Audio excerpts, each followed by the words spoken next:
Hi, this is Juan Mata and you're watching Gamedayplus.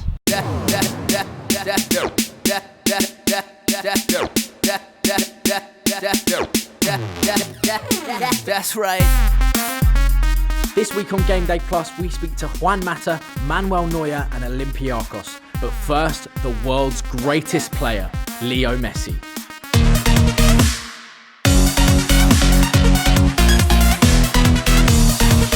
Adidas Gamedayplus is here to bring you closer to the world's best players. Using the Team Messi's Facebook page, we asked Leo's fans to send us their questions.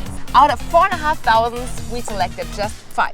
Marfka Bor pregunta, ¿cuál es el mejor portero contra el que has jugado? No sé, decir uno solo ahora mismo es complicado, creo que fue contra muchos grandes porteros, tengo la oportunidad de jugar contra los mejores equipos del mundo en la Champions y la mayoría tienen buenos porteros. Sinan Opero pregunta, ¿disfrutas lo mismo dando asistencias que marcando? Sí, la verdad que sí, que siempre dije que lo importante es que el equipo gane y consiga sus objetivos y que me gusta ayudar al equipo, sea haciendo goles o dando asistencia. Numan Hussein pregunta, ¿cuál es tu comida favorita? Bueno, muchas veces dije que mi comida favorita era la milanesa napolitana, el asado, son lo que más me gusta. Shabat Krishna pregunta, si no jugaras al fútbol, ¿qué trabajo te hubiera gustado tener? No sé, la verdad que no lo sé, desde muy chico siempre me gustó el fútbol, fue lo que siempre hice y siempre soñé con ser profesional, nunca pensaba en otra cosa. Ahmed Alimane pregunta, ¿cuál es tu secreto para jugar tan bien?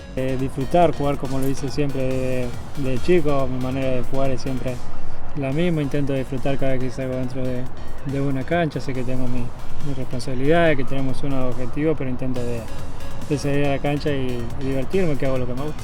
Thank you so much, Leo. This is Adidas Gamedayplus.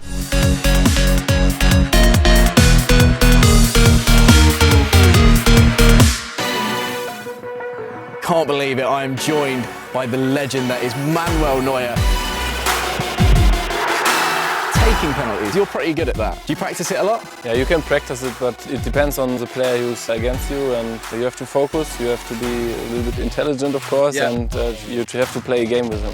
So Manuel, when you're going up against someone taking a penalty, what should I be looking for? First of all, you have to stay in the middle, watch the ball, and sometimes players are doing the ball like this, and you have to inform the referee that that's not the right position, my friend. So it's just always eyes on the ball? As well as the player. What are you looking for in the player? Just to see where they're going or just to try and scare them? It's like a dialogue, that you are not afraid of him. Come, shoot the ball, I will catch him. Huh? The legs a little bit smaller together, stay open with your body, make you big. It's going to be terrible. You ready for it? No! Let's do it.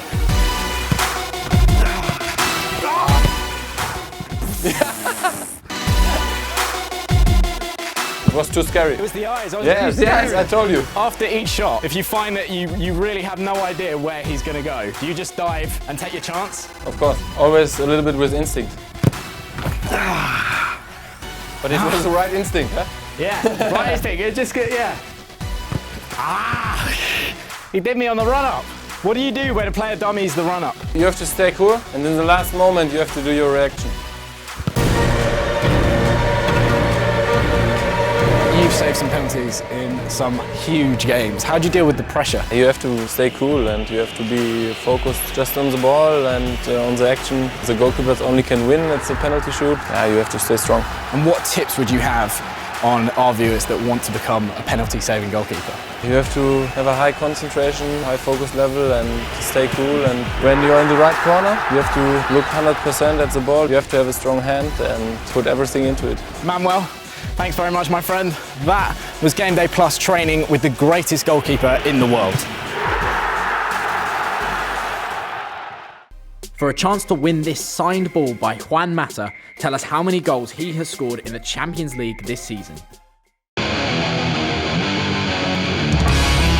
We are here at Olympiacos training ground with Kostas Fortuni and Brownie there, and they are going to show us what to do when you clear through on goal.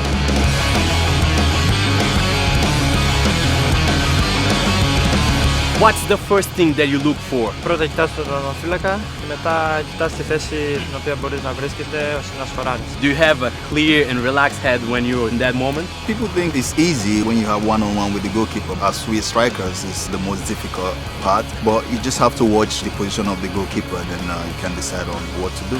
Why would you use the pace in this situation? If you don't really know what you're gonna do, you have to look at his positioning. That will decide how you're gonna shoot. Either you shoot or you have to get the ball around him. Going around him, you have 99 opportunity of scoring because he could touch you to get a penalty.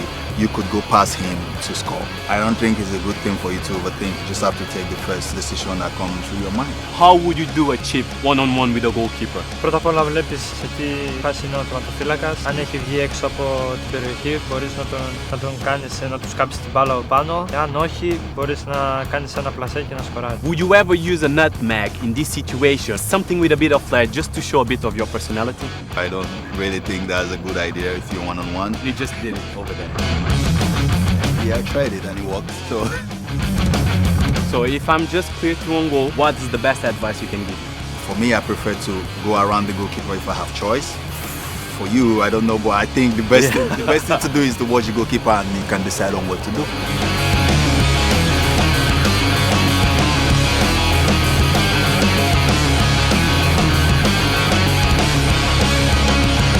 Brownie Day, Costas Fortunis, this is Adidas Gamedayplus. Amazing. Thank you very much. Yeah?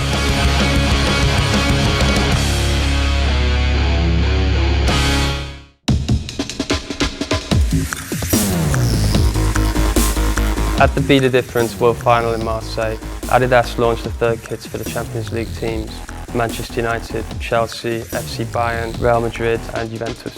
The Champions League is our platform to really push the boundaries with Adidas' biggest clubs. The concept of the third kit was based around the fact that the Champions League games are played at night under floodlights. The inspiration came from Spark in the Night, small pop colours on a dark base to give us a real outstanding view from a distance and from up close. In third kits we get to push the boundaries a bit, so we don't choose the traditional ID colour of the club, but rather something which is symbolising that bit in a modern interpretation, designed to really stand out. Another reason why we went for the dark base kits with the small pop colours was really to aid athlete performance on the pitch. When you see a small pop colour, it aids the periphery vision of a player, so in a split second fast pace of a Champions League game, this can really make the difference. Athlete performance benefit is always at the front of our minds. It's our best shirts in the world for the biggest clubs in the world.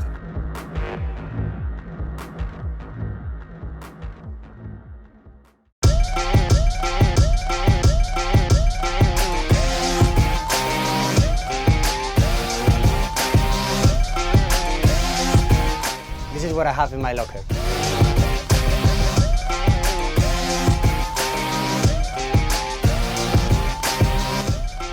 Playing at Old Trafford is something special. You can feel as soon as you step in the atmosphere, and obviously it's called the Theatre of Dreams.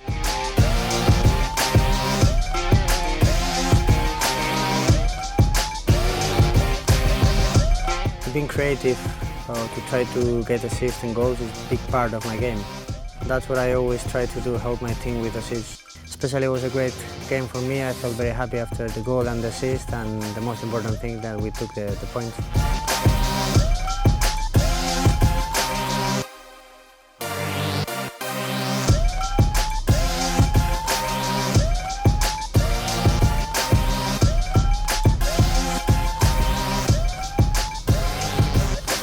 That's it for this week's Gamedayplus. Make sure you subscribe to the Adidas Football YouTube channel to not miss a thing this season. That's right.